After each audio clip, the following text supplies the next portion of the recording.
Hello everyone, welcome back to my YouTube channel. तो अब तक हमने कुछ वीडियोस में देखा संविधान होता क्या है, संविधान के कुछ बेसिक फैक्ट्स हमने जाने और फिर हमने देखा कि संविधान में प्रिएम्बल का क्या महत्व है, ये प्रस्तावना या उद्देशिका जिसको हम कहते हैं वो होती क्या है, उसमें हर शब्द का क्या अर्थ होता है, वो सब हमने जाना। और आज की इस वीडियो में हम बात करेंगे भारतीय संविधान में एक महत्वपूर्ण भाग की यानी मौलिक अधिकारों के बारे में।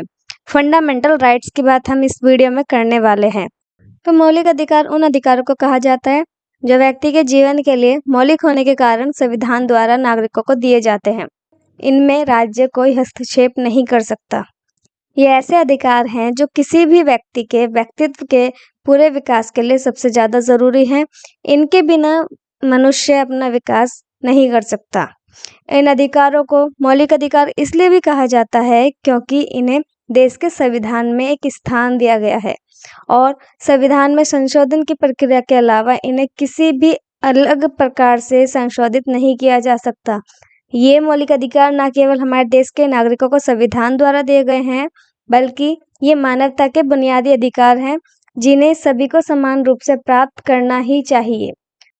भारतीय संविधान में मौलिक अधिकारों का स्थान। भारतीय संविधान के भाग 3 अनुच्छेद 12 से 35 तक मौलिक अधिकारों का पूरे तरीके से उल्लेख किया गया है। संविधान के भाग 3 को भारत का मैग्ना कार्टा भी कहा जाता है। तो चलिए उनको विस्तार से पढ़ते हैं। मौलिक अधिकार। भारत का संविधान 6 मौलिक अधिकार प्रदान करता है। नंबर 1, समानता का अधिकार, अनुच्छेद 14 से 18 तक। नंबर 2, स्वतंत्रता का अधिकार, अनुच्छेद 19 से 22 तक। नंबर 3, शोषण के विरुद्ध अधिकार, अनुच्छेद 23 और 24। नंबर 4, धर्म की स्वतंत्रता का अधिकार, अनुच्छेद 25 से 28।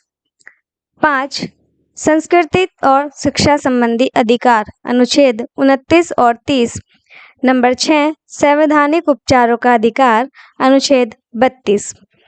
भारतीय संविधान में अनुच्छेद 31 में संपत्ति का अधिकार भी शामिल था, लेकिन इसे 44वें संशोधन अधिनियम 1978 द्वारा मौलिक अधिकार की सूची से हटा दिया गया था और इसे संविधान के भाग 12 में अनुच्छेद 301 के तहत कानूनी अधिकार बना दिया गया है। आइए अब देखते हैं अधिकार होते क्या हैं। नंबर 1 हमारा आता है समानता का अधिकार, जिसे अनुच्छेद 14 से 18 तक दिया गया है। तो अनुच्छेद 14 में दिया गया है कानून के समक्ष समानता। इसका अर्थ यह है कि राज्य के सभी व्यक्तियों के लिए एक समान कानून बनाया जाएगा और उन पर एक समान ढंग से उन्हें लागू किया जाएगा। यानी कि चाहे कोई रिक्शा चलाने वाला व्यक्ति हो या कोई देश का प्रधानमंत्री हो, सभी के लिए समान कानून बनाए जाएंगे। किसी भी तरह का उनके बीच कोई भेदभाव नहीं होगा। अनुच्छेद 15 भेदभाव का निषेध। धर्म, नस्ल, जाति, लिंग या जन्म स्थान के आधार पर भेदभाव का निषेध राज्य के द्वारा धर्म, मूल वंश, जाति, लिंग एवं जन्म स्थान आदि के आधार पर नागरिकों के प्रति जीवन के किसी भी क्षेत्र में भेदभाव नहीं किया जाएगा। यानी कि भेदभाव को पूरी तरीके से खत्म किया जाएगा। लोग धर्म या जाति के आधार पर, लिंग के आधार पर, उनके जन्म स्थान के आधार पर किसी में किसी भी तरह का भेदभाव नहीं होगा। अनुच्छेद 16 कहता है सार्वजनिक रोजगार में अवसर की समानता। यानी कि लोक नियोजन के विषय में अवसर की समानता, राज्य के अधीन किसी पद पर नियोजन या नियुक्ति से संबंधित विषयों में सभी नागरिकों के लिए अवसर की समानता होगी। यानी कि चाहे वो किसी भी तरह का व्यक्ति हो, उसकी काबिलियत के हिसाब से उसे हर जगह पर जो है अवसर की समानता मिलेगी। उनमें किसी भी तरह का भेदभाव नहीं होगा। सभी को समान रोजगार के लिए समान अधिकार दिए जाएंगे। लेकिन अनुसूचित जाति और अनुसूचित जनजाति या पिछड़ा वर्ग है, उनके लिए कुछ विशेष अधिकार दिए गए हैं हमारे संविधान में। अनुच्छेद 17 अस्पृश्यता का उन्मूलन। अस्पृश्यता का अंत यानी कि अस्पृश्यता का उन्मूलन, अस्पृश्यता के उन्मूलन के लिए इससे दंडनीय अपराध घोषित किया गया है। छुआछूत को खत्म किया गया है और उसको एक गैर कानूनी माना गया है। अनुच्छेद 18 उपाधियों का उन्मूलन, उपाधियों का अंत। सेना या विधा संबंधी सम्मान के सिवाय अन्य कोई भी उपाधि राज्य द्वारा प्रदान नहीं की जाएगी। भारत का कोई नागरिक किसी अन्य देश में बिना राष्ट्रपति की आज्ञा के उपाधि स्वीकार नहीं कर सकता। ये है हमारा उपाधियों का उन्मूलन। उन्मूलन का अर्थ होता है अंत करना। नंबर 2 में आता है स्वतंत्रता का अधिकार, जो अनुच्छेद 19 से लेके 22 तक दिया गया है। अनुच्छेद 19 में 6 अधिकारों का संरक्षण दिया गया है। नंबर 1, वाक और अभिव्यक्ति की स्वतंत्रता का अधिकार, यानी कि कोई भी व्यक्ति अपने मन के विचारों को बता सकता है, व्यक्त कर सकता है, उसे पूरी स्वतंत्रता दी गई है। नंबर 2, शांतिपूर्वक और बिना हथियार के इकट्ठा होने का अधिकार। कोई भी व्यक्ति शांतिपूर्वक बिना किसी हथियार के इकट्ठे हो सकते हैं। नंबर 3, संघ या सहकारी समितियां बनाने का अधिकार। लोग सहकारी और संघ समितियां बना सकते हैं मिलकर, उनमें राज्य किसी भी तरह का हस्तक्षेप नहीं करेगा। नंबर 4, भारत के पूरे क्षेत्र में स्वतंत्र रूप से घूमने का अधिकार। भारत के राज्य क्षेत्र के किसी भी भाग में निवास करने और बसने का अधिकार। और नंबर 6 आता है किसी भी पेशे को अभ्यास करने का या कोई व्यापार व्यवसाय करने का पूरा अधिकार। तो ये कुछ अधिकार है जो हर व्यक्ति को दिए गए हैं, जिनसे कोई भी इन अधिकारों को नहीं छीन सकता। अनुच्छेद 20 उन अपराधियों के लिए संरक्षण देता है। अनुच्छेद 20 के तहत अपराधियों को 3 तरह की स्वतंत्रता मिलती है। किसी भी व्यक्ति को एक अपराध के लिए सिर्फ एक बार ही सजा मिलेगी। दूसरा, अपराध करने के समय जो कानून है इसी के तहत सजा मिलेगी, ना कि पहले और बाद में बनने वाले कानून के तहत। इसका मतलब है कि अपराध जब किया गया है उस वक्त जो कानून है उसी के अनुसार उसे सजा मिलेगी, ना उसके बाद कोई कानून बनाया जाएगा और ना ही उससे पहले के किसी कानून को माना जाएगा। नंबर 3 जो है वो है किसी भी व्यक्ति को स्वयं के विरुद्ध न्यायालय में गवाही देने के लिए बाध्य नहीं किया जाएगा। अनुच्छेद 21 जीवन और व्यक्तिगत स्वतंत्रता की सुरक्षा देता है। किसी भी व्यक्ति को कानून द्वारा स्थापित प्रक्रिया के अतिरिक्त उसके जीवन और व्यक्तित्व स्वतंत्रता के अधिकार से वंचित नहीं किया जा सकता।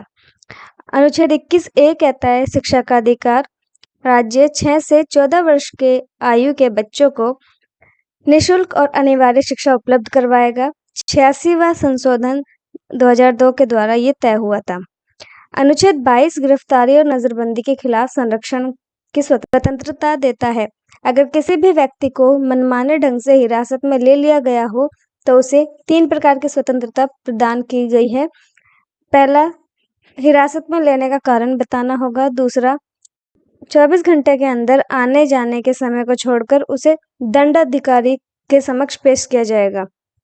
नंबर 3, उसे अपने पसंद के वकील से सलाह लेने का अधिकार होगा। नंबर 3, शोषण के खिलाफ अधिकार। अनुच्छेद 23 और 24। अनुच्छेद 23 मानव तस्करी और जबरन श्रम का निषेध। इसके द्वारा किसी व्यक्ति की खरीद बिक्री, बेगारी और इसी प्रकार का अन्य जबरदस्ती लिया हुआ श्रम गैरकानूनी ठहराया गया है, जिसका उल्लंघन कानून के अनुसार दंडनीय अपराध है। यानी कि किसी भी व्यक्ति को जबरदस्ती काम नहीं कराया जा सकता। अनुच्छेद 24 बाल श्रम का निषेध। 14 वर्ष से कम आयु वाले किसी भी बच्चे को कारखानों, खानों या अन्य किसी जोखिम भरे काम पर नियुक्त नहीं किया जा सकता। नंबर 4 है हमारा धर्म की स्वतंत्रता का अधिकार। अनुच्छेद 25 से 28 तक। अनुच्छेद 25 विवेक, पेशे, अभ्यास और प्रचार की स्वतंत्रता। कोई भी व्यक्ति किसी भी धर्म को मान सकता है और उसका प्रचार प्रसार कर सकता है। अनुच्छेद 26 धार्मिक मामलों के प्रबंध की स्वतंत्रता। व्यक्ति को अपने धर्म के लिए संस्थाओं की स्थापना व पोषण करने, कानून सम्मति के अर्जन, स्वामित्व व प्रशासन का अधिकार है। अनुच्छेद 27 धर्म के प्रचार के लिए कराधान से मुक्ति। राज्य किसी भी व्यक्ति को ऐसे कर देने के लिए बाध्य नहीं कर सकता जिसकी आय किसी व्यक्ति, धर्म अथवा धार्मिक संप्रदाय की उन्नति या पोषण में खर्च करने के लिए विशेष रूप से सुनिश्चित कर दी गई है। अनुच्छेद 28 धार्मिक शिक्षा में भाग लेने से स्वतंत्रता। किसी भी शिक्षा संस्था में धार्मिक शिक्षा नहीं दी जाएगी। ऐसे शिक्षण संस्थान अपने विद्यार्थियों को किसी धार्मिक अनुष्ठान में भाग लेने या किसी धर्मोपदेश को सुनने हेतु बाध्य नहीं कर सकते। नंबर 5 शैक्षिक और सांस्कृतिक अधिकार। अनुच्छेद 29 और 30। अनुच्छेद 29 अल्पसंख्यकों के हितों का संरक्षण। कोई अल्पसंख्यक वर्ग अपनी भाषा, लिपि और संस्कृति को सुरक्षित रख सकता है और केवल भाषा, जाति, धर्म और संस्कृति के आधार पर उसे किसी भी सरकारी शैक्षिक संस्था में प्रवेश से नहीं रोका जा सकता। अनुच्छेद 30 शैक्षिक संस्थानों की स्थापना और प्रशासन के लिए अल्पसंख्यकों का अधिकार। कोई भी अल्पसंख्यक वर्ग अपनी पसंद की शैक्षिक संस्था चला सकता है और सरकार उसे अनुदान देने में किसी भी तरह का भेदभाव नहीं करेगी। नंबर 6 और लास्ट है संवैधानिक उपचारों का अधिकार।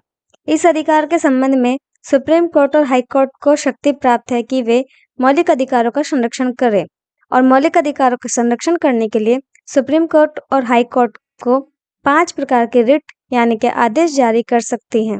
सुप्रीम कोर्ट और हाई कोर्ट को 5 प्रकार के रिट जारी करने का अधिकार है।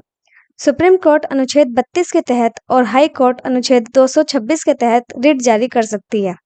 ये रिट हैं नंबर 1 बंदी प्रत्यक्षीकरण, नंबर 2 परमादेश, नंबर 3 प्रतिषेध, नंबर 4 उत्प्रेषण, नंबर 5 अधिकार प्रेक्षा लेख। So that's it for today's video. ये थे भारतीय संविधान के मौलिक अधिकारों के बारे में जानकारी। हमें इन मौलिक अधिकारों का महत्व समझना चाहिए ताकि हम सभी इनका उपयोग करके एक बेहतर भारत का निर्माण कर सके। अगर आपको ये वीडियो पसंद आया हो तो इसे लाइक, शेयर और सब्सक्राइब करना ना भूलें। अगली बार फिर मिलते हैं। Thanks for watching.